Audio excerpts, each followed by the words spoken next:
زه د قرآن مجید کې الله رب العزت فرمایي کل نفس ذائقة الموت.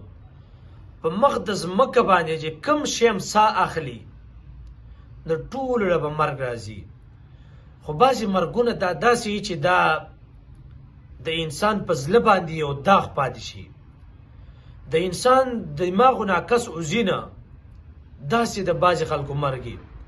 تاسې وګورئ د علماو مرګ دا که ډېر عمر تېر شي خو دا د انسان د ذهن نه نه وځي.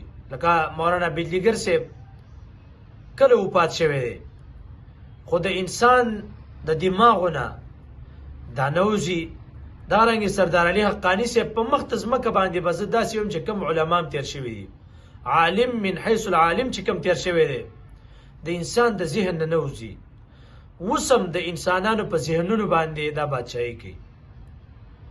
نو یو علما دی چې د انسان د ذهن نه نه وځي. دویم په ځوانۍ کې چې کله څوک مړ شي او داسې ځوان چې هغه غریبي پې تېره شوي، داسې ځوان چې پلار یې مخکې وفات شوی، داسې ځوان چې ټول خاندان هغه ته سترګې چې دا به خاندان راټینګوي، دا به د مور او پلار خدمت کوي، دا به قوم خدمت کوي، په خاندان کې په کور کې دقه یو کسي او هغه په ځوانۍ کې مړ شي، هغه په مسافرۍ کې مړ شي او تا له دغه باډي راوړي.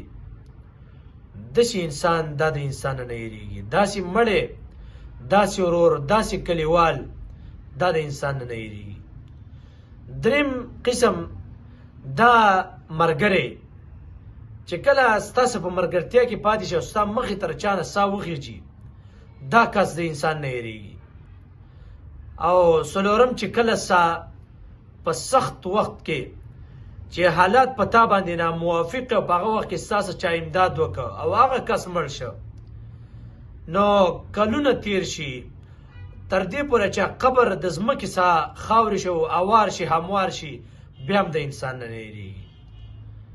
دې وجې نه مسافرۍ کې چې کله مرګ انسان له راشي نو دا ډېر خطرناک مرګي، ډېر